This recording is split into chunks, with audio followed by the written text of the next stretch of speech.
রাসূলুল্লাহ সাল্লাল্লাহু আলাইহি ওয়াসাল্লাম যেই সেন্সে কিয়ামতের আলামতগুলোর কথা আমাদের কাছে তুলে ধরেছেন, আমরা কিন্তু ওই সেন্সে সেগুলোকে শিখি না বা জানতে চাই না। আমরা কেন শিখি, শুনতে চাই, জানতে চাই কেন? অ্যাডভেঞ্চার স্বরূপ, মানে তাতে একটা মজা লাগার ব্যাপার আছে। আপনি লক্ষ্য করে দেখতে পাবেন, আমি এই 3 দিনের মধ্যে কিয়ামতের লক্ষণগুলো নিয়ে যখন স্টাডি করার চেষ্টা করলাম, বক্তব্য সার্চ দিলাম, তাতে বক্তব্যগুলো এইভাবে পেশ করা হয়েছে, আপনার শুনতে খুব ভাল লাগবে, শুনতে খুব মজা লাগবে, শরীরটা রক্ত গরম হয়ে যাবে, মনে হচ্ছে যে আপনি সেই ব্যক্তি যাকে ইন্ডিকেট করে রাসূলুল্লাহ সাল্লাল্লাহু আলাইহি ওয়াসাল্লাম বলেছেন যে এর দ্বারাই সব বিজয়ী হয়ে যাবে। আপনার কাছে তখন মনে হবে আপনি সেই ব্যক্তি। কিন্তু এর আড়ালে, এই ব্যাকগ্রাউন্ডের পেছনে যে কি রাসূল সাল্লাল্লাহু আলাইহি ওয়াসাল্লাম ইঙ্গিত দিয়েছেন, সেটা সাহাবায়ে কেরামরা ভয় পাইতেন, কিন্তু সেই ভয়টা আমরা পাই না।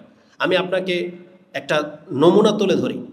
রাসূলুল্লাহ সাল্লাল্লাহু আলাইহি ওয়াসাল্লাম এবং কোরআনে বলা হয়েছে যে কিয়ামত যখন শুরু হবে তখন পৃথিবীর অবস্থাটা কেমন হবে।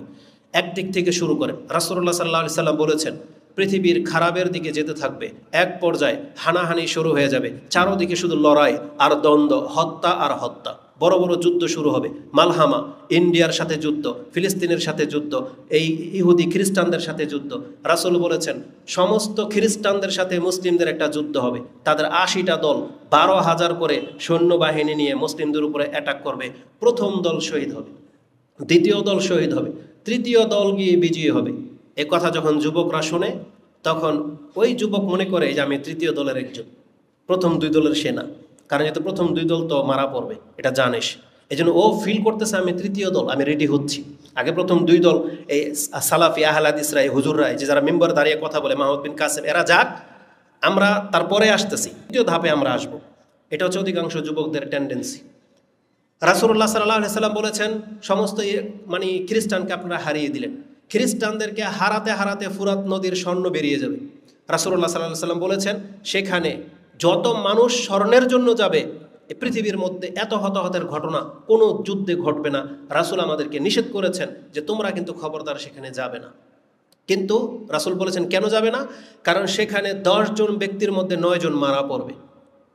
মানে মৃত্যুর সংখ্যাটা যে কত, রাসূল সাল্লাল্লাহু বলেছেন ১,৯৯৯ জন মারা পড়বে, হয়তো একজন, হাজারে ১০ জন ফেরত আসবে।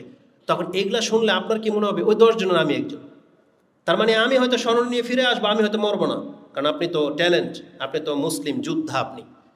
কিন্তু রাসূল নিষেধ করেছে যে তোমরা সেখানে যাবে না। কিন্তু আপনাদের ভালো লাগতেছে যে ফুরাত নদী স্বর্ণ বেরিয়ে যাবে, মানে মানে রক্তারক্তি হবে, ১০ জন বেঁচে ফিরবে। তারপরে শুরু হয়ে যাবে দাজ্জালের ফিতনা, তারপরে মেহেদী, তারপরে ঈসা আলাইহিস সালাম আসবে, দাজ্জালের সাথে যুদ্ধ করে দাজ্জালকে হারিয়ে দিবে। তারপর পরে শুরু হয়ে যাবে ইয়াজুজ এবং মাজুজ। ইয়াজুজ মাজুজ এসে পৃথিবীর সমস্ত কিছুকে, সমুদ্রের পানি পর্যন্ত খেয়ে ফেলবে। তখন আমি আর আপনি ঈসা আলাইহিস সালামের সাথে আশ্রয়, তার মানে আমরা মরি নাই এখন পর্যন্ত। যারা শোনে কিয়ামতের আলামত, তারা মনে করে এমনটাই যে আমি তখন ঈসা আলাইহিস সালামের সাথে। ইয়াজুজ মাজুজ যখন ধ্বংস হয়ে যাবে, তখন ওই যে বড় বড় ডালিম, যে একটা ডালিমের ছায়ার নিচে একটা বংশ আশ্রয় নিতে পারবে, একটা ডালিমের চোখা, এটা বাস্তব হবে পৃথিবীতে।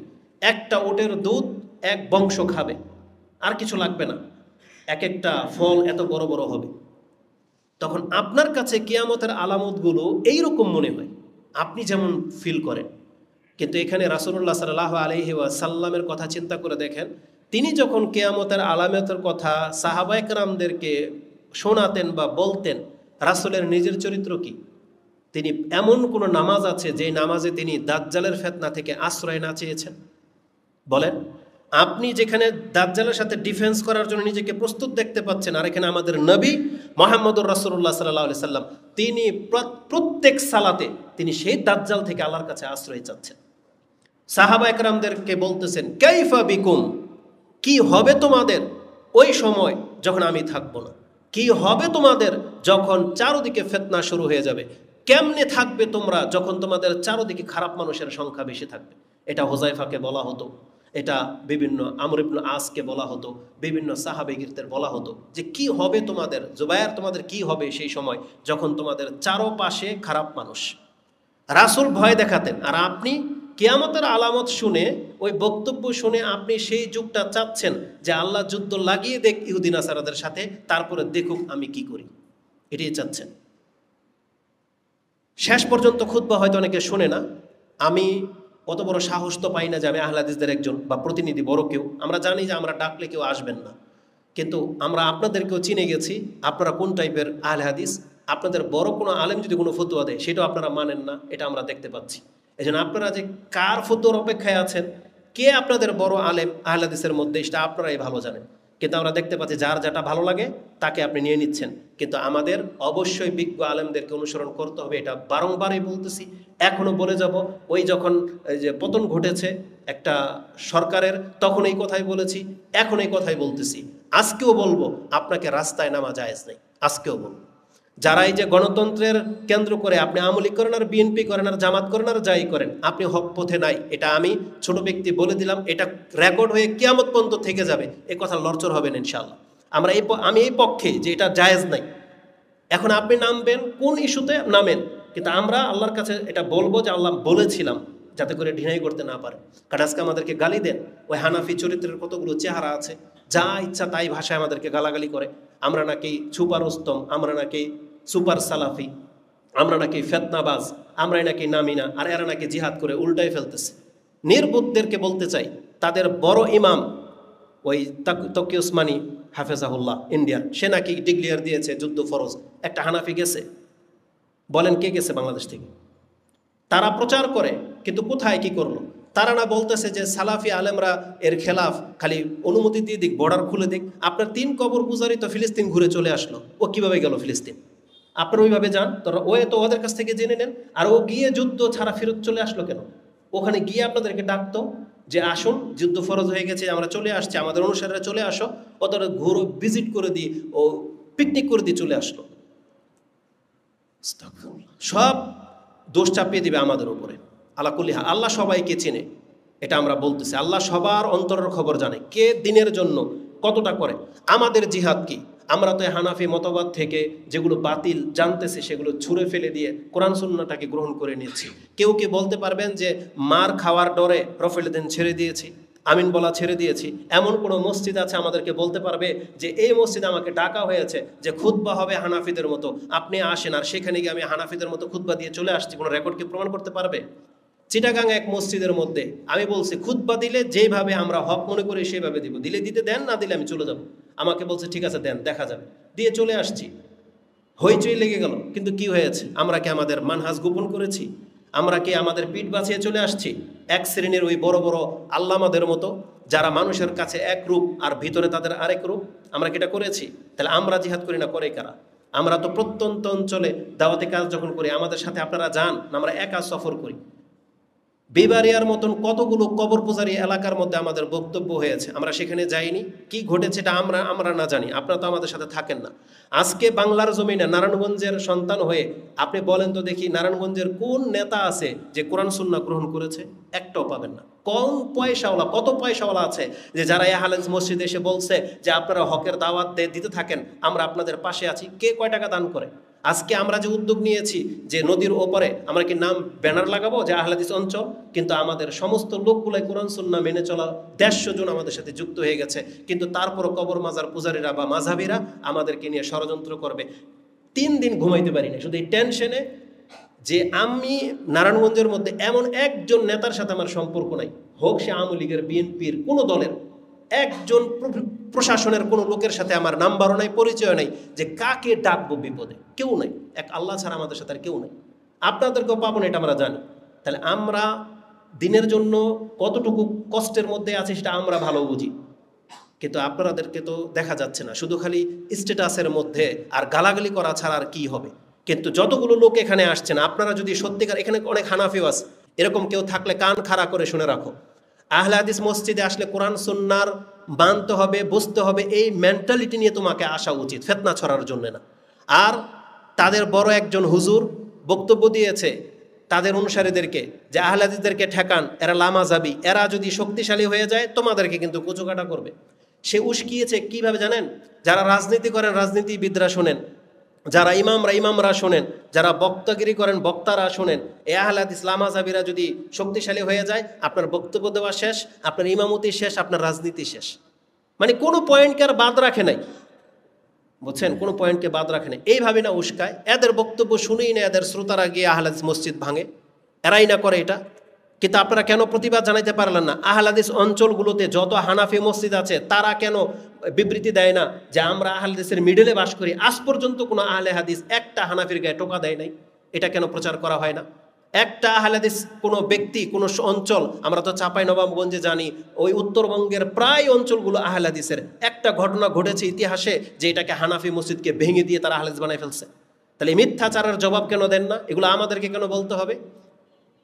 তো বরং এরা উল্টা আমাদের উপরে অ্যাটাক করে, অত্যাচার করে, সব কিছু করে, এটা আমরা দেখতে পাচ্ছি। কিন্তু আমাদের পক্ষে হয়ে কেন? দুঃখের কথাগুলো বললাম এই জন্য যে নারায়ণগঞ্জে যে আমরা কিছু একটা করে দেখাবো, অধিকাংশ আহলে হাদিস বলতেছেন মুখে, তারপর করেন আপনি আমলি করেন। আপনি বলতেছেন আমি কোরআন সুন্নাহর দাওয়াত পেয়ে গেছি, এখন আমলিক নাই, আপনি আবার লেজুর ধরছেন বিএনপির সাথে।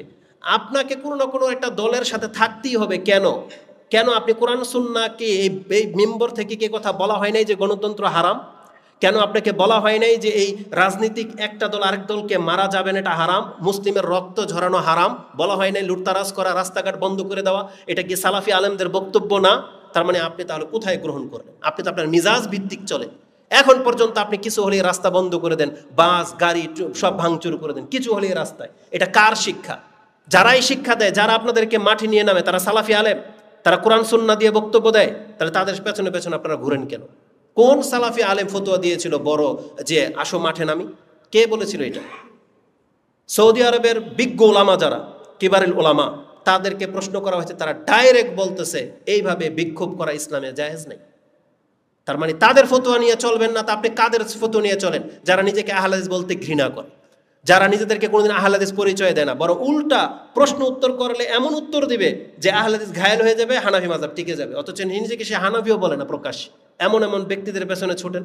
কাদের দল ভারী হয়েছে? শুডাউন যে করবে, কাদের দল ভারী হয়েছে? কি হয়েছে ফিলিস্তিনের এটাতে আপনি বলেন? হ্যাঁ হয়েছে, অনেক মানুষকে দেখিয়েছেন। এটা করতে গিয়ে আরেকটা কি করেছেন? সৌদি আরবের বাদশার মানে উপরে দিয়ে দিয়েছেন আপনার রাগ। একটা মন্দ লোকের কারণে আজকে এতগুলো প্রবাসীর উপরে এটার একটা বিরূপ প্রতিক্রিয়া হতে পারে।